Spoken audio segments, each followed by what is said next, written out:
और इस वक्त मेरी सहयोगी वहां पर मौजूद हैं, जो आप देख रहे थे, बात कर रही थी लोगों से और लोग किस तरीके से अपनी बातें भी कह रहे हैं। शिवानी मिश्रा के पास चलते हैं। शिवानी, एक नज्म है, न उम्र की सीमा हो न जन्म का हो बंधन, जब प्यार करे कोई तो देखे केवल मन। लेकिन मन को कम से कम इतना तो समझाना चाहिए था, सास हो या होने वाला दामाद, कि रिश्ता बेटी के साथ होने वाला है और उसको समझना चाहिए था कि जिसके साथ वो भाग रहा है उसकी बेटी के साथ वो 7 फेरे लेने वाला है। ये पूरी कहानी कैसे बनी और कैसे घर में बैठी बेटी को या फिर दूसरे परिवार को इसका इल्म तक नहीं हुआ?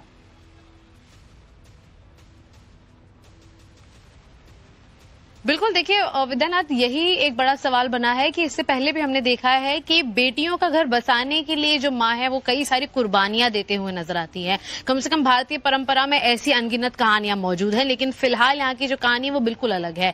एक बार तस्वीर आपको यहाँ पर हरेंद्र चौधरी दिखाते चलेंगे कि किस तरीके से इस पूरी गली में साजो सज्जा होने वाली थी, जहां पर अब शांति पसरी हुई है। साफ तौर पर जो घर वाले हैं उनका यही कहना है कि 20 साल से जब महिला यहाँ पर रह रही है तो बिल्कुल शांत है, किसी तरीके से किसी की कोई अनबन बातचीत उल्टी सीधी उनके साथ कभी नहीं हुई है। और उनका यह भी कहना है कि जैसे लोग यहाँ पर मौजूद हैं इनसे भी हम लोग बातचीत करने की कोशिश जरूर करेंगे, लेकिन उनका ये साफ तौर पर कहना है कि जो लड़का है ऐसी तीसरी घटना को उसने अंजाम दिया है। इससे पहले भी उसने कई और महिलाओं को उनके घर में जाकर इसी तरीके से शादी के बहाने से बहलाया फुसलाया और साफ तौर पर उन्हें अपने साथ ले गया, उनके गहने लिए, उनसे पैसे लिए, लेकिन किसी ने शायद रिपोर्ट नहीं की, इसीलिए अपराधी खुलेआम तीसरी बार भी इस घटना को अंजाम देने में सक्सेसफुल रहा। आपसे हमने थोड़ी देर पहले भी बात की थी, इस पूरी तीसरी घटना को उसने अंजाम दिया है। आप लोग कह रहे हैं महिला को आप वापस लेंगे, लड़के के साथ आप लोग क्या चाहते हैं, क्या हो? लड़के के साथ ये चाहते हैं उसका जो भी माल ताला ले गई है वो दे दें और महिला को यहाँ पर दे दें, उसको रखाने को स्वीकार है। अच्छा, ठीक है। आप भी भाई साहब यहीं पर हैं, परिवार के हैं। मैं ये जानना चाहूँ कि लगातार लड़के के विरोध में मांग हो रही थी कि उस पर एक्शन होना चाहिए, हालांकि काउंसलिंग जारी है, तो क्या एक्शन आप लोग चाहते हैं लड़के के लिए? हाँ। अब देखो, अब लड़के ने गलती की है, इससे पहले भी गलती की है लड़के ने, तो उसको सजा तो मिलनी चाहिए। हम तो यही चाहते हैं, उसको सजा मिलनी चाहिए लड़के को। ठीक है। इससे पहले 2 गलती कर चुका है, तीसरी गलती उसने की है। लेकिन कहीं ना कहीं ये भी है कि गांव वाले नाराज भी, आपका एक बहुत बड़ा परिवार यहाँ लड़का डिफॉल्टर है और लड़के ने इससे पहले भी इस तरह की घटनाएं की हैं, शादी में। लेकिन जिस महिला के साथ वो भागा, जिस महिला को आरोप लग रहा है कि उसने भगा लिया, वो महिला 40 साल की है, एक बेटी की माँ है और उस बेटी की ही शादी वो उस लड़के से करने वाली थी। शिवानी, जरा ये पूछिए कि अब आगे क्या होगा? इस लव स्टोरी का एंड कहां दिखाई दे रहा है? अगर भाई साहब मैं ये पूछूं कि अब इस पूरे प्रकरण का आपको कहीं अंत नजर आ रहा है, कहीं एंड नजर आ रहा है? क्योंकि अब जो है महिला वो वापस भी नहीं आना चाहती है। उनको मेन चीज है कि उनको तो वापस आना चाहिए, मेन तो ये है। तो अगर वो आ जाती तो किसका खत्म हो जाएगा? बिल्कुल ही हो जाएगा, यहाँ आ जाएगा तो फिर कोई समस्या ही नहीं है, सोल्यूशन ही पूरा खत्म हो जाएगा, आ जाएगी तो।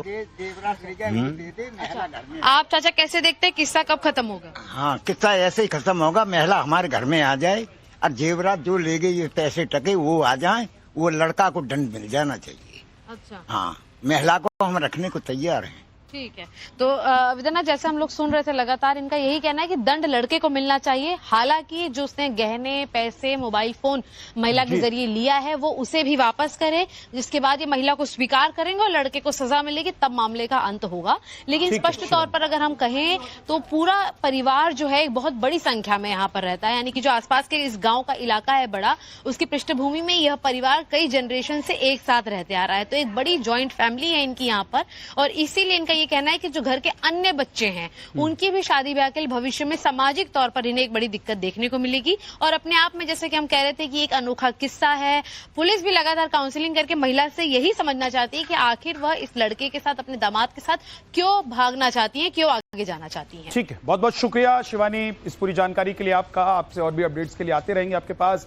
लेकिन सोचिए कि एक माँ होती है, जब बेटी छोटी होती है तो उसके लिए इंतजाम कर रही होती है कि बड़ी होगी तो इसकी शादी करेंगे, और शादी के लिए वो कभी गहने जमा करती है, पैसे जमा करती है, कपड़े जमा करती है, क्या करना है शादी में उसकी प्लानिंग करती है। लेकिन एक ये कलयुगी माँ है जो बेटी की जिससे शादी होने वाली थी उसी के साथ भाग जाती है। लोग कह रहे हैं कि लड़के को सजा दो, सजा तो ठीक है, कानूनी तौर पर जो एक्शन होना चाहिए वो हो रहा है, लेकिन गलती दोनों की है इसमें। 40 साल की महिला भागी है, कोई 4 या 24 साल की लड़की के साथ या उसको उठा के ये लड़का नहीं भागा है। और ये लड़का अगर डिफॉल्टर है तो इस पर और भी सख्त कार्रवाई होनी चाहिए। अब आगे बढ़ते हैं। अब आपको शुरू से पूरी बात बताता हूं कि इस अनोखे रिश्ते के बारे में क्या हुआ। आपने शायद ही कभी सुना होगा कि जिस बेटी की शादी जिस लड़के के साथ होनी है उसके साथ उसकी मां भाग गई हो। शायद पहले आपने कभी सुना होगा। और इसी महीने 16 अप्रैल को यानी कि परसों महिला की बेटी की शादी होने वाली थी, लेकिन शादी क्या ही होती। महिला 10 दिन पहले ही अपने होने वाले दामाद के साथ भाग खड़ी हुई। मां पर बेटी ने आरोप लगाया था कि वो घर से कैश और सारे गहने लेकर भागी है।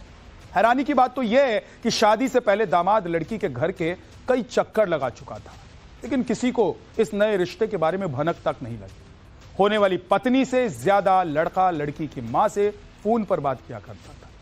सास से घंटों लड़का फोन पर बात किया करता था और बात करते करते दोनों का प्यार परवान चढ़ने लग गया था। और फिर दोनों ने ऐसा किया जिसकी उम्मीद किसी को नहीं थी। एक दिन अचानक दोनों ने भागने का प्लान बनाया।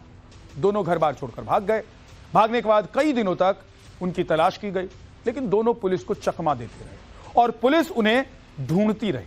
फिर 16 अप्रैल को यानी कि 2 दिन पहले दोनों ने पुलिस के सामने सरेंडर कर दिया। 16 अप्रैल इसी दिन महिला की बेटी की शादी उस लड़के से होनी थी जिसके साथ लड़की की मां भागी थी। जो महिला के साथ भाग गया था लड़का, वो लड़का होने वाली सास को लेकर चला गया। हालांकि एक दिन पहले आरोपी दामाद यानी कि राहुल ने कहा था कि उसकी सास ने उसे फोन कर कहा था कि मैं मर जाऊंगी अगर नहीं आए तो, इसलिए उसने ये कदम उठाया। जरा सुनिए। मरने के लिए मतलब जब निकल गई थी, मरने के लिए मतलब निकल रही थी कि आप नहीं आओगे तो मैं मर जाऊंगी। आपका प्रेम प्रकरण चालू कैसा हुआ? आपकी कहाँ से आपकी प्रेम कहानी शुरू हुई? आप तो बेटी के लिए साथी जी, होने वाली। प्रेम ऐसा मतलब ये मरने के लिए मतलब मोहताज हो रही थी, तो क्यों? ये मतलब घर वाले मतलब टॉर्चर कर रहे थे। नहीं वो मतलब वो वहाँ एक महिला के साथ में हुआ था। बाकी वो कौन महिला थी, नाम बताओ। वो होशियारी नाम थी उसकी। यारी कहाँ की थी? हरदोई अच्छा, कितने दिन रही तुम्हारे साथ? रही, एक भी दिन नहीं। फिर? बाकी मैटर वहीं पंचायत द्वारा खत्म हो गया था। पंचायत द्वारा। जी। और दूसरी महिला कौन थी? दूसरी हाँ। दूसरी कोई वो महिला नहीं, बताइए। नहीं एक ही थी वही। अब आप शादी करेंगे इनसे? आप? जी। बाकी इनसे अपेक्ष होगा। आप इनसे शादी करेंगे? रुको एक मिनट, इनसे अपेक्ष होगा। बाकी जैसे भी शादी होगा। करेंगे आप? अभी ऐसा कुछ भी नहीं। बाकी अब उनकी इच्छा है वो तो करना चाह रही है। कर लेंगे, करना चाहूंगा। यहाँ से अलीगढ़ से हम जब चालू हुए थे तो लखनऊ से सीधे मुजफ्फरपुर, फिर 7-8 को हम पहुंचे थे। फिर इसके बाद में हमें पता लगा कि अलीगढ़ से पुलिस हमें ढूंढने के लिए मतलब यहाँ से फरार हो गई। तो फिर मैं ला इससे अच्छा पहले हम सर के सामने उपस्थित हो जाएं। तो इसलिए जब हमें पता लगा तो